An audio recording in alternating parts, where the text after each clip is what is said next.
Bharatiya Janata party की ओर से जो बजट 2025-26 का माननीय प्रधानमंत्री जी के नेतृत्व में माननीय वित्त मंत्री श्रीमती निर्मला सीतारमन जी ने 8वीं बार पूर्ण बजट पेश किया है। इसके लिए उनके प्रति आभार। और साथ ही साथ आज एक कार्यक्रम बजट पर परिचर्चा भी रखी गई थी और उसके साथ आप सबसे बजट पर एक पत्रकार वार्ता भी। तो आज की इस पत्रकार वार्ता में आप सभी का नमस्कार। जैसा हम सभी जानते हैं, इस बार का जो बजट 2025-26 का बजट है, ये बजट सर्वसमावेशी है। ये बजट विकासोन्मुखी है और ये बजट माननीय प्रधानमंत्री श्री नरेंद्र मोदी जी का जो संकल्प 2047 का विकसित भारत का है, तो उस विकसित भारत के संकल्प को सिद्धि तक पहुंचाने का ये बजट है। अगर हम देखें तो इस बजट में जो 4 आयाम हमेशा माननीय प्रधानमंत्री जी कहते हैं, यानी एक शब्द ज्ञान, जिसमें गरीब भी है, युवा भी है, किसान यानी अन्नदाता भी हैं और नारी शक्ति भी है। तो उनको ध्यान में रखते हुए इस ये बजट सर्वसमावेशी बजट है। हर वर्ग, हर लोगों के लिए ध्यान में रखा गया है। और निश्चित रूप से अगर हम बात करें महिलाओं की, तो इस बजट के माध्यम से महिला सशक्तिकरण को आगे बढ़ाने के लिए 5 लाख महिला SC और ST वर्ग की महिलाओं को जो फर्स्ट टाइम एंटरप्रेन्योर हैं, उनके लिए 2 करोड़ तक का टर्म लोन की व्यवस्था की गई है। इसके साथ महिलाओं को की सशक्तिकरण की दिशा में लगातार लखपति दीदी की बात करें, ड्रोन दीदी की बात करें, और महिला कार्यबल में, श्रम बल में महिलाओं की भागीदारी के लिए भी देखें तो उनके लिए हॉस्टल की व्यवस्था, ताकि हमारी महिलाएं काम कर सकें। इसके साथ साथ गिग वर्कर के लिए भी इस बजट में प्रावधान रखा गया है। इस बजट के माध्यम से सबसे बड़ा कि जो मध्यम वर्गीय, हमेशा ये चर्चा होती थी, तो निश्चित रूप से मध्यम वर्गीय लोगों के लिए 12 लाख तक का इनकम टैक्स में छूट, और जो सैलरीड हैं, जो नौकरी करने वाले, उनके लिए 12,75,000 तक की छूट इस बजट में दी गई है। युवाओं की बात अगर हम करें तो अटल टिंकरिंग लैब, जो 10,000 अटल टिंकरिंग लैब सरकारी विद्यालय में होते थे, इस बार 50,000 और बढ़ाकर 50,000 की स्वीकृति दी गई है, ताकि सरकारी विद्यालयों में 50,000 अटल टिंकरिंग लैब, जिसके माध्यम से हमारे बच्चे, युवा, वो उनकी सोच क्या है, उस नवाचार वो कर सकते हैं।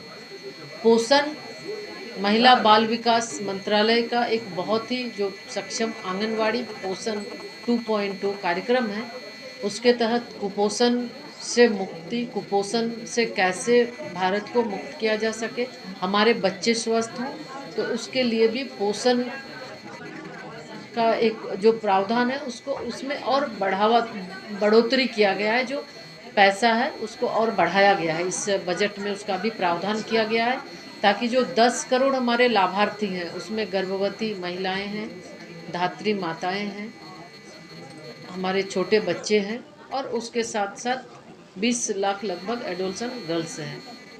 उनके बेहतर स्वास्थ्य के लिए इस पोषण के माध्यम से जो उसमें बढ़ोतरी हुआ है, तो उसके माध्यम से उन्हें लाभ मिलेगा। तो इसी तरह से अगर हम देखें, बात करें हम झारखंड की, अगर तो झारखंड में भी अगर हम रेल बजट पर, रेल की बात अगर हम करें, रेल चूँकि बहुत ही अच्छा कम्युनिकेशन हमारा है, तो 2024-25 में लगभग इस बार का जो झारखंड के लिए 7,302 करोड़ का रिकॉर्ड आवंटन प्राप्त हुआ है। और अगर हम तुलना करें 9 से 14 की, तो उस 9 से 14 में मात्र 457 करोड़ झारखंड के लिए बजट हुआ करता था रेलवे का।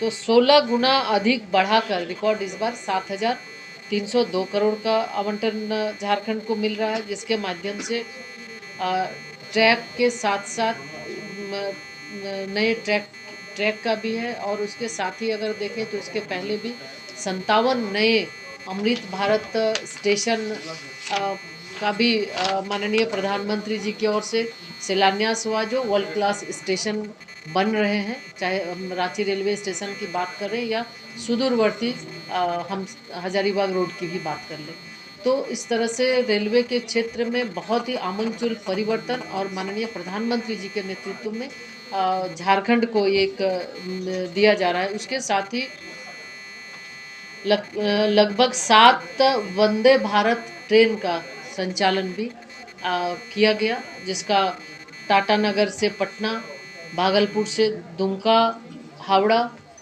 ब्रह्मपुर टाटानगर, देवघर वाराणसी, रांची वाराणसी, रांची पटना, रांची हावड़ा। तो वंदे भारत ट्रेन का 7 वंदे भारत ट्रेन का संचालन झारखंड में हुआ। और उसी तरह से हम देखें तो लगातार इस क्षेत्र में, रेलवे के क्षेत्र में झारखंड को बहुत 57 किलोमीटर 2009 से 14 में जहां 57 किलोमीटर मात्र पटरी बिछी थी, अभी अगर हम देखें तो 22 किलोमीटर 122 किलोमीटर तक नई पटरियां बिछाई गई। और उसके साथ ही साथ रेलवे के क्षेत्र में 100% विद्युतीकरण रेलवे के क्षेत्र में हुआ है। और जैसा हमने पहले ही बताया 57 अमृत भारत स्टेशन, उसके साथ 436 रेल फ्लाईओवर, अंडरपास और फ्लाईओवर, ओवरब्रिज का भी निर्माण की स्वीकृति भारत सरकार के माध्यम से झारखंड के लिए मिला है। आपको हमें ये बताते हुए भी खुशी हो रही है कि माननीय प्रधानमंत्री जी ने 2 अक्टूबर 2024 को हजारीबाग से 83,300 करोड़ रुपये से अधिक की परियोजनाओं का शिलान्यास यानी शुभारंभ भी किया था और उद्घाटन भी किया था, जिसमें धरती आबा ग्रामीण जनजातीय ग्राम उत्कर्ष अभियान की शुरुआत झारखंड से ही हुई थी, जिसमें लगभग 79,150 करोड़ रुपये की लागत से इस योजना की शुरुआत हुई। 30 राज्यों और केंद्र शासित प्रदेशों के लगभग 63,000 गाँवों में जहाँ पे हमारे जनजातीय समुदाय के लोग रहते हैं, उनके लिए शिक्षा, स्वास्थ्य, बिजली, पानी, हर तरह की सुविधाएं उनको उपलब्ध हो सके, उसके लिए इस योजना की शुरुआत की गई।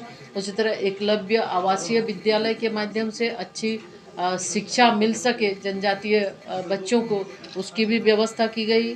प्रधानमंत्री जनमन के माध्यम से जो प्रिमिटिव ट्राइब्स हैं, लगभग 1,360 करोड़ रुपये की लागत से इस परियोजना का उद्घाटन हुआ। और उसके माध्यम से जहाँ भी जो प्रिमिटिव ट्राइब्स के लोग हैं, उनके लिए हर तरह की व्यवस्था, चाहे सड़क हो, बिजली हो, उनके घर की व्यवस्था हो, हर तरह के उनसे आच्छादित करने की योजना, ये कार्यक्रम चल भी रहा है।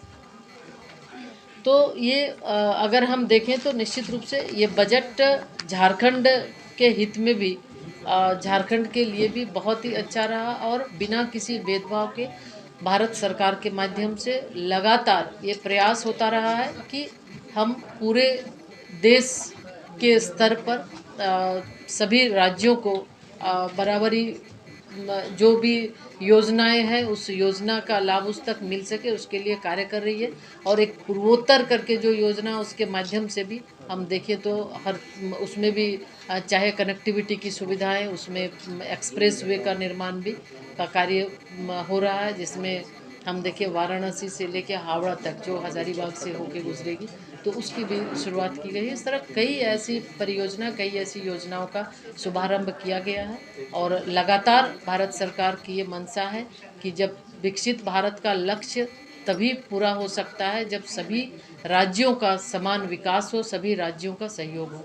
तो इस बजट में, इस सर्वसमावेशी बजट है, बजट में हर वर्ग, हर समाज, हर लोगों का ध्यान रखा गया है और सबके लिए, सभी राज्यों के लिए भी इसमें प्रावधान रखे गए हैं। धन्यवाद।